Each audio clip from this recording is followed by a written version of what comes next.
Saya ingin memperkenalkan rekan-rekan saya dari kelompok 7. Yang pertama, Nama saya Melati. Saya Devi. Saya Rizky Puji. saya Fatih. Saya Alia. Saya Sila.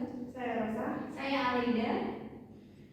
Baiklah, selanjutnya kami akan menampilkan hasil wawancara dari kelompok kami. Kementerian Agama meminta masyarakat tidak terpecah belah selama masa kampanye pemilu 2024. Selain itu, tetap menjalin silaturahmi antar masyarakat meski ada perbedaan pilihan politik.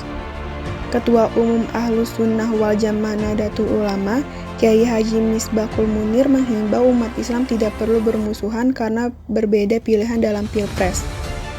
Berbeda pilihan dalam masalah kebangsaan itu dibolehkan oleh agama. Misbahul meminta semua pihak harus bersaing secara sehat, tidak sampai menjelekkan satu dengan yang lain. Allah menciptakan manusia dengan berbagai suku dan kafilah. Sikap yang paling bijaksana dalam menghadapi perbedaan politik salah satunya dengan saling menghargai adanya perbedaan. Seperti yang dikatakan oleh Wahid sebagai mahasiswa yang menjadi salah satu aktivis organisasi Islam di Indonesia. Oke, baik.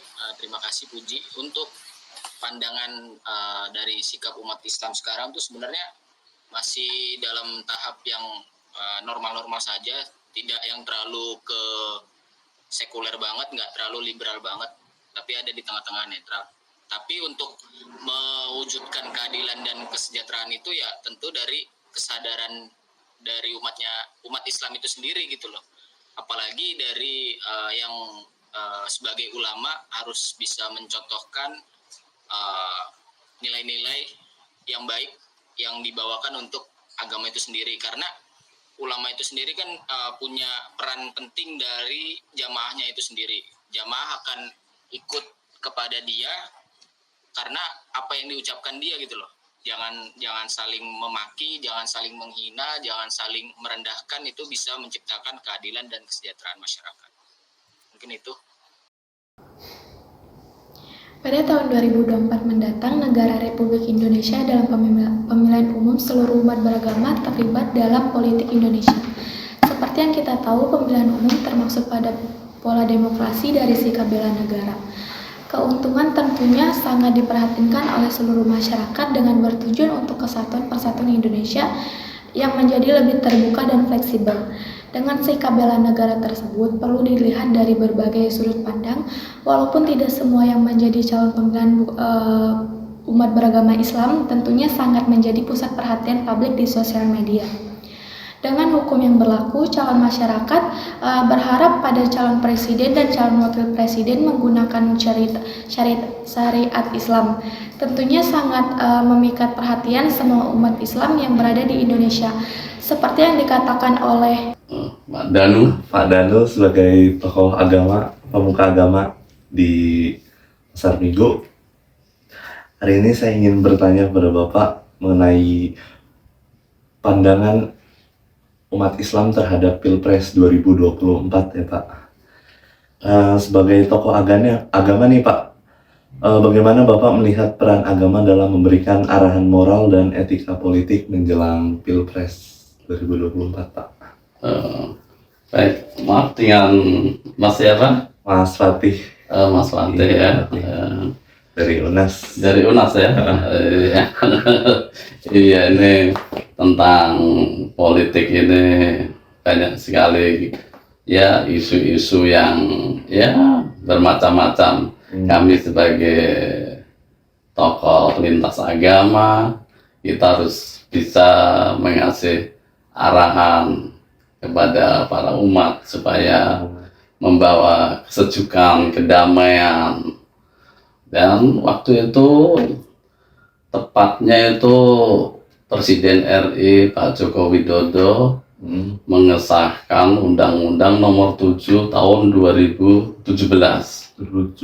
Ya, itu kan tentang pemilihan umum itu ya.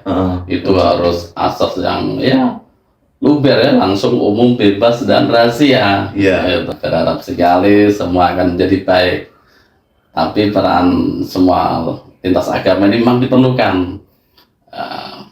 simbol kita kan negara Pancasila kan ini Pancasila. simbolnya. Dasar negara. Ya, di sini dengan apa ya? Dengan semboyan Bhinneka Tunggal Ika, tetap kita walaupun berbeda harus bersatu demi NKRI. Ya, yang muda-muda harus jangan mudah terbakar ya dengan isu-isu yang sudah ada, itu hoax, kita harus cerdas. Namun menurut Bapak itu gimana sih cara tetap menjaga keutuhan agama? Karena yang kita tahu Indonesia ini mempunyai keberagaman agama. Oh, baik. Gitu. Kan kembali lagi, lambang negara kita adalah Pancasila, kan gitu.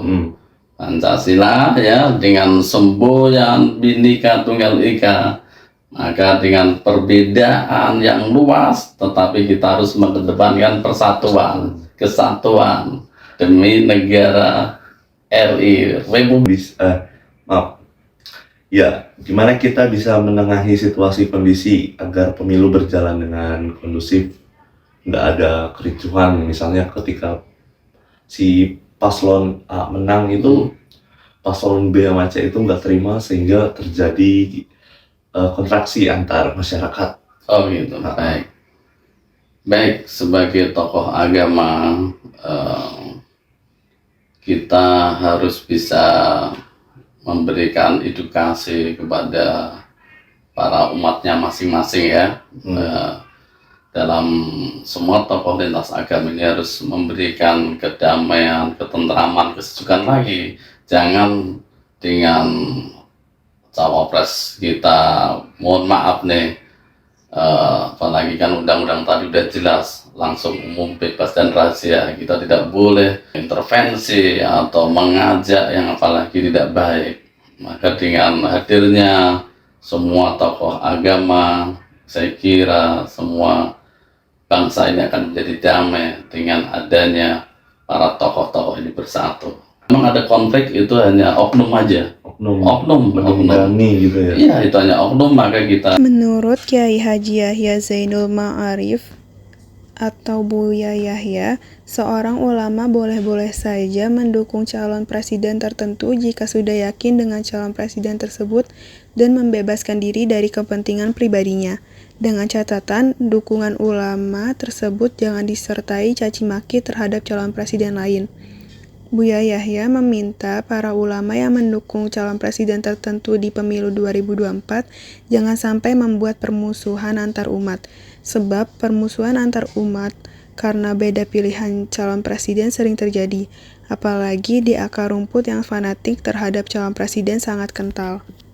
Pengumuman Pilpres 2024, menurut Mas Wahid bagaimana masyarakat menanggapi isu-isu politik tersebut? Misalnya dalam hal toleransi beragama gitu. Baik, untuk setelah pengumuman pemilu tentu ada dasar saling menerima dulu ya. Kalau memang itu pilihannya ataupun tidak pilihannya, karena apapun itu udah takdirnya dia jadi pemimpin Indonesia gitu loh. Baik itu yang dengan proses yang baik ataupun dengan cara-cara curang gitu loh.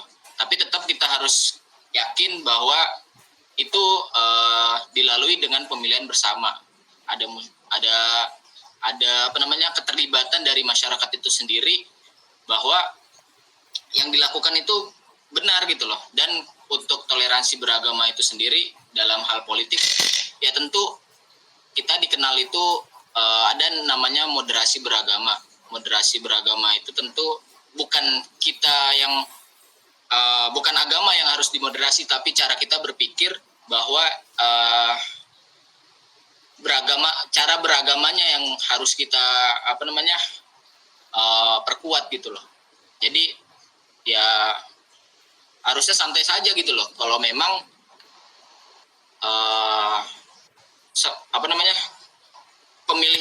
pemimpin yang terpilih itu ya yakin gitu loh bahwa dia dipilih dengan cara yang baik, semua prosesnya dilaluin dengan baik. Kita juga